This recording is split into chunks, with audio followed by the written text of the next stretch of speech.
नमस्कार प्यारे बच्चों, मैं राजकुमार सैनी आप सभी बच्चों का इस ऑनलाइन पाठ्यक्रम में हार्दिक स्वागत करता हूं। प्यारे बच्चों, हम प्रश्नावली 2.1 पढ़ रहे थे जिसमें आपने प्रश्न संख्या 10 तक कल कर लिया था। अब आगे आता है प्रश्न संख्या 11। इसमें लिखा है यदि tan inverse x plus tan inverse y plus tan inverse z बराबर π/2 हो तो सिद्ध करो x Y plus Y Z plus Z x बराबर 1। ये आपको सिद्ध करना है। तो देखिए इसको कैसे सिद्ध करना आपको। आपने यहाँ लिखा प्रश्नानुसार, यानी प्रश्नानुसार आपको दिया गया tan inverse x plus tan inverse y tan inverse z बराबर आ रहा है π/2। अब यहाँ पर आप इन तीनों को जोड़ने वाला रूल लगा दो अपना, जो होता है tan inverse x plus y plus z minus x y z बटे में आएगा 1 minus x Y minus Y Z minus Z x, और उधर आ रहा है मेरे पास कितना π/2। अब देखिए आप क्या करेंगे, ये जो tan इनवर्स है इसको आप उधर वाली साइड में भेजोगे, तो जिससे मेरे पास मान के आ गया x plus y plus z minus x y z, और बटे में आ रहा है 1 minus x Y minus Y Z minus Z x, उधर आ गया tan π/2, क्योंकि इनवर्स का इधर ये tan बन गया। अब देखो ये तो आ रहा है same x plus y plus z minus x y z, बटे में आ रहा है 1 minus x Y minus Y Z minus Z x, और जो tan π/2 है उसका आप मान जानते हैं क्या होता है, अनंत होता है। अनंत होने का मतलब ये हुआ कि आप इसको 1/0 के रूप में भी आप इसको लिख सकते हो। अब देखो इनको क्या करना, आपको वज्र गुणा करना है। तो देखो जैसे आप वज्र गुणा कराओगे तो ये एक तो इससे गुणा हो रहा है, ये 0 से गुणा हो रहा है, तो आपका मान क्या देगा 1 minus x Y minus Y Z minus Z x बराबर आ गया 0। अब एक को तो यहाँ रखना है, उनको उधर भेज दो, तो आ गया 1 बराबर X Y plus Y Z plus Z X, या X Y plus Y Z plus Z x बराबर आ गया 1, और ये आपको इसमें क्या करना था, सिद्ध करना था। अब देखो हम बात कर रहे हैं प्रश्न संख्या 12 की। तो देखो 12 नंबर जो क्वेश्चन है उसमें आपके पास क्या रहा है, उसमें ये लिखा हुआ है यदि 1/2 साइन इनवर्स 2x बटा 1 माइनस एक्स स्क्वायर, मतलब इस तरह से आ रहा है ये, और वो आपको सिद्ध करना है। तो आपने लिया प्रश्नानुसार मेरे पास आ रहा है 1/2 साइन इनवर्स 2x बटा 1 minus x square 1/2 cos inverse 1 minus y square 1 plus y square 1/3 tan inverse 3z minus z cube बटा 1 माइनस 3z स्क्वायर, उधर आ रहा है 5 पाई। अब देखिए यहाँ बाहर साइन इनवर्स आ रहा है ना, तो अंदर अक्स का मान कुछ ऐसा मानना है ताकि अंदर कोई आपका जो साइन है उसका कोई फॉर्मूला बन जाए। देखो इस पर्सन में यहाँ पर ये प्लस है, माइनस नहीं, ठीक है, यहाँ पर प्लस है, ये माइनस नहीं है यहाँ पर। तो इस तरह से मानना ताकि आपका कोई अंदर इसमें क्या बन जाए, फॉर्मूला बन जाए। यहाँ पर कोस के लिए कोई फॉर्मूला बनाना है, आपको यहाँ पर tan के लिए बनाना है। तो आप इसमें देखो पुट करेंगे क्या, x बराबर कर दिया आपने tan थीटा पुट, और y बराबर कर दिया आपने tan अल्फा, z बराबर आपने कर दिया tan बीटा पुट कर दिया। अब देखो इससे मेरे पास क्या आ गया 1/2 साइन इनवर्स 2 tan थीटा बटा 1 प्लस tan स्क्वायर थीटा। इसी तरह आ रहा है 1/2 cos inverse 1 minus tan square alpha बटा 1 प्लस tan स्क्वायर अल्फा, और ये आ रहा है 1/3 tan inverse 3 tan beta minus tan cube beta बटे में आ रहा है 1 माइनस 3 tan स्क्वायर बीटा, उधर मेरे पास आ रहा है 5 पाई। अब देखो ये आपके पास क्या है, अभी देखो इसमें हमारे पास अभी ये प्राप्त हो गया है कि ये 1/2 साइन इनवर्स, ये तो सेम आ रहा ही। अब देखो ये आपका किसका फॉर्मूला बन गया है, ये साइन 2 थीटा का फॉर्मूला बन गया है।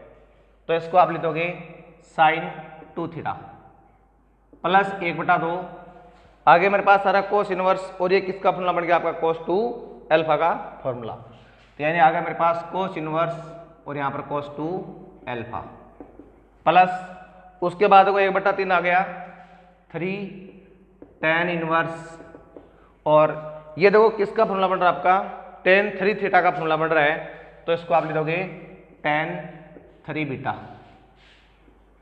और उधर मेरे पास क्या आ रहा है 5 पाई आ रहा है।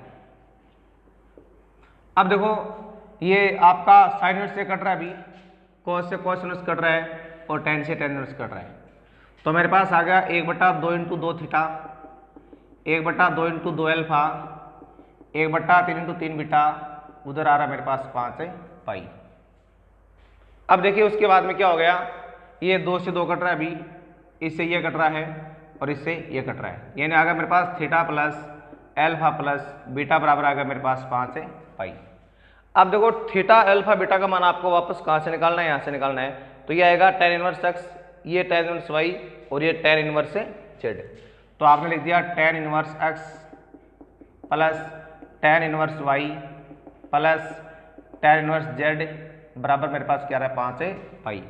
अब इन तीनों में आपको अपना वो tan वाला फॉर्मूला फिर से लगाना है, यानी x plus y plus z minus x y z बटा 1 minus x Y minus Y Z minus Z x बराबर आ रहा है 5 पाई। अब tan को उस साइड भेज दो, तो x plus y plus z minus x y z बटे में आ रहा है 1 minus x Y minus Y Z minus Z x बराबर आ गया tan 5 पाई। अब देखिए आप जानते हैं एक तो साइन पाई के सभी पूर्ण गुणज और एक tan पाई के सभी पूर्ण गुणज क्या होते हैं, शून्य होते हैं। तो इसलिए आपका मान यहाँ पर भी क्या देगा, यानी ये तो आ रहा है मेरे पास same 1 minus x Y minus Y Z minus Z X, इसका मान क्या हो गया, शून्य हो गया। और अब आप इसके बटे में क्या मान लोगे, 1 मान लोगे। अब आपको क्या करना है, इसको वज्र गुणा करना है। तो जैसे आप वज्र गुणा कराओगे तो ये एक तो इससे गुणा हो रहा है, यानी मेरे पास आ गया x plus y plus z minus x y z, उधर आ गया मेरे पास 0। अब उत्तर में क्या लाके दिखाना, उसको उधर भेजना है। तो आपका मान हो गया x plus y plus z बराबर आ गया एक्स वाई जेड। ये आपको इस सवाल में क्या करना था, सीधे करना था। अब देखो आगे जो अगला प्रश्न है नेक्स्ट आपका, तो बच्चों प्रश्न संख्या 13 में क्या रहा है, यदि sec inverse √1 plus x square plus cosec inverse √1 plus y square upon y plus cot inverse 1/z बराबर 3 पाई हो, तो आपको ये सिद्ध करना है। तो हम क्या करेंगे, प्रश्नानुसार हमारे पास आ रहा है रूट में 1 plus x square plus cosec inverse root में 1 प्लस वाई स्क्वायर अपॉन में y plus cot inverse 1/z बराबर आ रहा है 3 पाई। अब देखो मैंने आपको कल कुछ पुट करने के नियम बताए थे, उसमें मैंने ये बताया था कि जब भी आपके पास ये कंडीशन आ जाए तो आपको वहां पर क्या करना होता है, उसको साइन थीटा या कोट थीटा आपको पुट करना होता है। तो इसमें जब आपने पुट कर दिया क्या, यानी x बराबर आपने आपको मैंने बताया था कि रूट में जब 1 माइनस एक्स स्क्वायर है तो आपको sine theta cos theta put करना है, और जब ये 1 प्लस एक्स स्क्वायर है तो आपको टेन थीटा या कोट थीटा पुट करना होता है। और यदि रूट में एक्स स्क्वायर माइनस होना है तो आपको सेक थीटा या कोसेक थीटा पुट करना होता है। तो यहाँ पर हमारे पास आ रही है रूट में 1 प्लस एक्स स्क्वायर की कंडीशन आ रही है, तो आपको पुट क्या करना पड़ेगा, x बराबर टेन थीटा और y बराबर कर दिया आपने टेन अल्फा, और उसमें पुट करने की आवश्यकता नहीं है आपको। तो इसलिए आपके पास मान क्या आ गया, यानी सेक इनवर्स रूट में 1 प्लस टेन स्क्वायर थीटा और उसके बाद में प्लस कोसेक इनवर्स और 1 प्लस टेन स्क्वायर अल्फा बटे टेन अल्फा। और यहाँ पर आ रहा है मेरे पास, जब आप इसको टेन बनाते हो ना तो आप जानते हैं इसको आप डायरेक्ट बनाते हो इस तरह से, टेन इनवर्स जेड बराबर 3 पाई। अब देखो ये तो है मेरे पास सेक इनवर्स, और इसका मान क्या होता है, सेक स्क्वायर थीटा होता है, और 12 क्या बन जाएगा, ये सेक थीटा बन जाएगा प्लस कोसेक इनवर्स। अब देखो इसमें आपका मान क्या बन गया, सेक स्क्वायर थीटा और 12 का क्या बन गया, ये सेक अल्फा हो गया। नीचे आ रहा है मेरे पास टेन अल्फा, और ये आ रहा है मेरे पास टेन इनवर्स जेड बराबर 3 पाई। अब देखो सेक इनवर्स सेक थीटा ये तो सेम है, एक बार ये कोसेक इनवर्स, और इसको आप लिख दोगे 1 कोस अल्फा अपॉन में साइन अपॉन कोस अल्फा, और ये आ रहा है मेरे पास टेन इनवर्स जेड बराबर आ रहा है 3 पाई। उसके बाद देखो ये काटने वाला बात हम साथ में एक साथ कर लेंगे, तो ये sec theta plus cosec inverse, इनको कट के आपने 1 अपॉन साइन क्या होता है, कोसेक अल्फा हो जाएगा। और प्लस में आ रहा है टेन इनवर्स जेड बराबर 3 पाई। अब देखो ये इससे कट जाएगा, ये इससे कट जाएगा और मान आ गया theta plus alpha plus tan inverse z बराबर आ गया मेरे पास 3 पाई। अब देखो थीटा का मान वापस आप क्या बना दोगे, यहाँ से टेन इनवर्स एक्स बना दोगे और एल्फा का मान बना दोगे यहाँ पे tan inverse y plus tan inverse z बराबर आ रहा है 3 पाई। अब इनमें अपना वो तीनों वाला रूल लगा दो आप, तीनों को एक साथ लगाने वाला, तो हो गया tan inverse x plus y plus z minus x y z बट्टा में 1 minus x Y minus Y Z minus Z x बराबर आ रहा है कितना 3 पाई आ रहा है। अब इस टेन को उधर भेजो आप, तो x plus y plus z minus x y z बटे में आ रहा है 1 minus x Y minus Y Z minus Z x बराबर आ गया टेन 3 पाई। और मैंने बता रखा आपको कि जो टेन हो चाहे साइन हो उनके सभी जो पूर्ण गुणज के रूप में पाई होते हैं उनका मान क्या होता है, शून्य होता है। तो x plus y plus z minus x y z बटे में आ रहा है 1 minus x Y minus Y Z minus Z x बराबर 0 आ गया और 0 के बटे में आप क्या मान लेंगे, 1 मान लेंगे। और जब आप इसको वज्र गुणा कराओगे तो आपके पास मान आ जाएगा x plus y plus z minus x y z बराबर 0 और x plus y plus z बराबर आ गया मेरे पास से एक्स वाई जेड। और ये इसमें क्या करना था, आपको सिद्ध करना था। अब देखो बच्चों आगे आता है हमारे पास है प्रश्न संख्या 14। इसमें लिखा है कि सिद्ध करो कि ten inverse x plus cot inverse x plus 1 बराबर आएगा ten inverse x square plus x plus 1। तो देखो आपने इसका पहले अभी लिया है बाएं पक्ष जो आ रहा है मेरे पास tan inverse x plus cot inverse x plus 1। तो देखो आपने जो फॉर्मूला पढ़ा वो दोनों टेन का पढ़ा है ना, कोट का पढ़ा नहीं है। तो पहले आप इसको क्या बना देंगे, टेन बना देंगे और टेन क्या हो जाएगा, इसका व्युत्क्रम हो जाएगा। और अब आप इन देखो दोनों को जोड़ो एक बार भी, यानी जोड़ने वाला रूल लगाओ tan inverse x plus y का रूल जो होता है एक्स प्लस वाई बटा 1 माइनस एक्स वाई। ये आपने इसका क्या लगा दिया, रूल लगा दिया, यानी tan inverse x plus y बटा 1 माइनस एक्स वाई। अब देखिए उसके बाद में आप आगे, ये तो खैर आपका अलग है सवाल पहले से। अब बाकी प्रश्न हम यहाँ कर रहे हैं देखो, तो मेरे पास आ गया यानी बायां पक्ष बराबर आ रहा है मेरे पास से टेन इनवर्स। अब देखो ऊपर जब आप इसका लघुत्तम लेंगे तो यहाँ पर लघुत्तम आएगा आपका x प्लस 1 लघुत्तम आ जाएगा और इसके बटे में आपने क्या मान लिया, 1 मान लिया। अब इसका भाग इसमें इतनी बार गया यानी x इंटू एक्स प्लस 1 हो गया प्लस उसके बाद देखो आपका भाग है इसमें एक बार, तो यहाँ पर आ गया 1। नीचे वाले मान में आपने फिर से लघुत्तम लिया x प्लस 1, इसके बटे में आपने 1 माना और यहाँ पर मेरे पास आ गया x प्लस 1 माइनस एक्स और ब्रैकेट बंद। अब देखो दोनों हर वाले मान कट रहे हैं यहाँ पे सीधे और मान आ गया टेन इनवर्स, ऊपर वाला मान हो गया x square plus x plus 1 बटे में देखो ये दोनों कट रहे हैं सीधे और मान आ गया 1। यानी मेरे पास यहाँ पर क्या मान आ गया, tan inverse x square plus x plus 1 बराबर किसका मान आ गया, RHS का। और ये इसमें क्या करना था, आपको सिद्ध करना था। तो बच्चों ये तो था आपका सवाल नंबर 14। अब आगे आप प्रश्न संख्या, तो बच्चों आगे प्रश्न संख्या 15 में है, यदि tan inverse x tan inverse y tan inverse z समांतर श्रेणी में हो तो आपको सिद्ध करना है y square x plus z plus 2y 1 minus x z minus x minus z बराबर क्या आएगा, 0 आएगा। तो देखो प्रश्नानुसार मेरे पास क्या रहा है, प्रश्नानुसार यानी tan inverse x tan inverse y tan inverse z किस में है, AP में है। अब देखो मैंने आपको ये दोनों शर्त रखी है, अगर मान लो ABC AP में होते हैं तो आपको शर्त याद रखनी है 2B बराबर A प्लस C होती है। और अगर मान लो ABC आपके किस में हो, GP में हो, तो शर्त याद रखनी है B स्क्वायर बराबर AC। ये दोनों शर्तें आपको ध्यान में रखनी है, समांतर श्रेणी के लिए ये शर्त और GP के लिए ये शर्त। हमें यहाँ पर समांतर श्रेणी काम में लेनी है ना, तो इसका मतलब मेरे पास क्या आ गया 2B, यानी 2B का मतलब हो गया टेन इनवर्स वाई बराबर आ गया A प्लस C, यानी A का मान टेन इनवर्स एक्स और C का आ रहा है टेन इनवर्स जेड। अब देखो इनमें आपको अपना भी रूल लगाना है 2 वाला, तो क्या होगा टेन इनवर्स 2x बटा 1 माइनस एक्स स्क्वायर, ये फॉर्मूला पढ़ा आपने। इधर आप इसमें tan inverse x plus y का रूल लगा दो, जो होता है tan inverse x plus z 1 minus x z. अब इन दोनों को आप ऐसे कट कर सकते हो अभी, और मान आ गया 2y बटा 1 माइनस वाई स्क्वायर, उधर आ रहा है x प्लस जेड बटा 1 माइनस एक्स जेड। अब इनको आपको क्या करना है, वज्र गुणा करना है।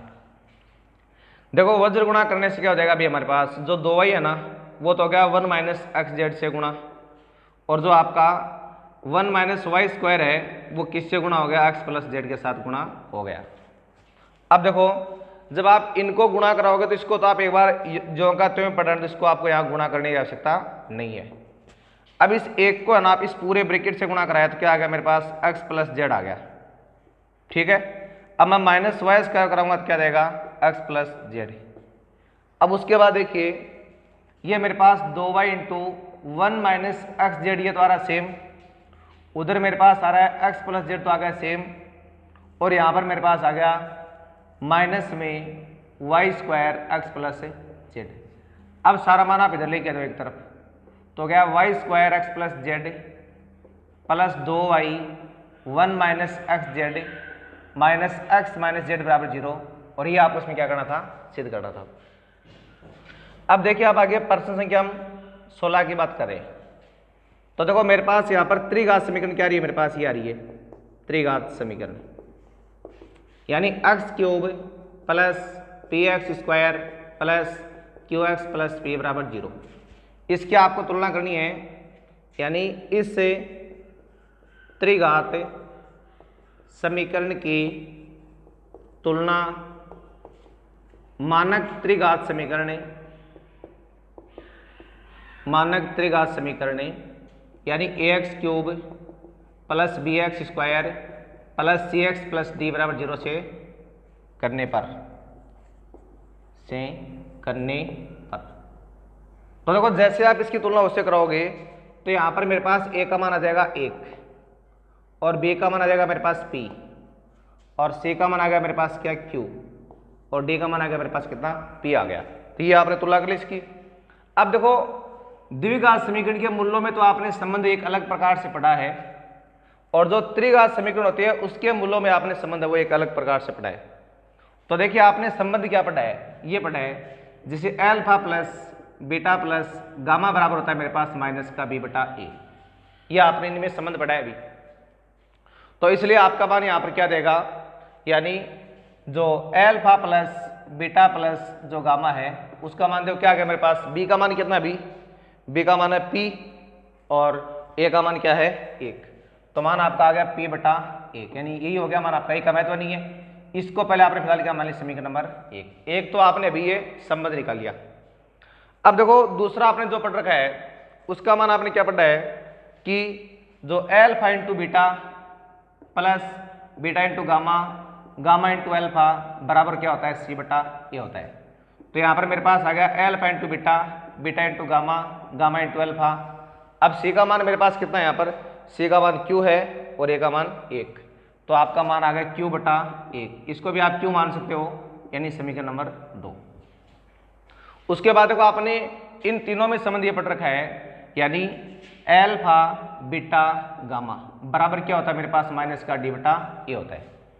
अब यहाँ पर आप alpha into beta into gamma का मान क्या लिखोगे, ये मान मेरे पास आ गया माइनस में, अब डी का मान देखो क्या है, वापस पी आ रहा है, तो आपने यहाँ लिख दिया पी, और बटे में क्या आ रहा है मेरे पास ए का मान 1 है, तो इसको मान लिया आपने समीकरण नंबर 3। तो ये पहले आपने इनके मूल्यों में जो संबंध होते हैं उसके हिसाब से आपने 3 समीकरण को प्राप्त कर ली। अब देखिए प्रश्न के अनुसार आपको बाएं पक्ष लेना कौन सा, अपना बाएं पक्ष में आपको ये जो मान है वो n पाई के बराबर दिखाना है। तो आपने लिख दिया यहाँ पर LHS बराबर मेरे पास क्या रहे tan inverse alpha plus tan inverse beta plus tan inverse gamma. अब देखो इन सब का आपको मान रखना है इसमें भी, तो देखो tan इनवर्स, पहले आपको इन तीनों का जो जोड़ने वाला रूल है वो लगा दो इसमें, जो क्या होगा tan inverse alpha plus beta plus gamma minus alpha beta gamma 1 minus alpha into beta beta into gamma gamma into alpha. अब इन सब का आपको मान कहाँ से रखना है, वहां से रखना है।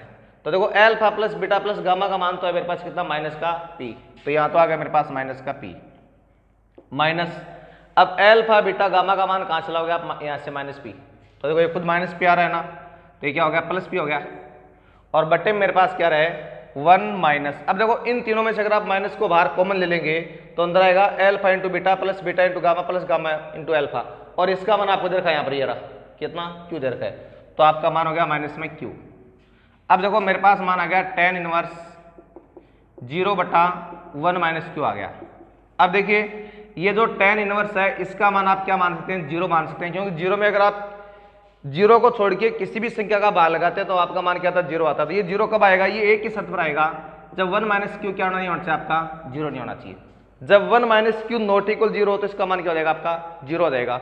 इसका मतलब tan इनवर्स, और अब ये 0 जो मान होता है tan में वो किसका होता है, जो जितने भी आपके एक पूर्ण गुणज के रूप में n पाई होते हैं उन सब का मान क्या होता है, आपका 0 होता है। तो आपने यहाँ पर लिख दिया tan n पाई, tan n पाई, और जहां पर आपने क्या लिख दिया, जो n तो बिलोंग करा z के साथ और 1 माइनस क्यू नॉट इक्वल 0 के साथ। तो ये शर्त आपके साथ चल रही है यहाँ पर पहले से भी। तो मेरे पास अब क्या आ गया, मान बराबर आ गया n पाई, जहां पर n z के साथ बिलोंग कर रहा है और 1 माइनस क्यू नॉट इक्वल 0, बराबर क्या आ गया मेरे पास है, आ रहा 10। ठीक है ना, तो ये आपको इसमें क्या करना था, सिद्ध करना। और वो विशेष स्थिति मेरे पास क्या आ गई, विशेष जो स्थिति आपकी है वो होगी मेरे पास से 1 माइनस क्यू नॉट इक्वल 0। ये स्थिति आएगी तभी आपका मान क्या होगा, इसका 0 नहीं होगा, और सॉरी 0 होगा, बाकी में आपका मान 0 नहीं होगा।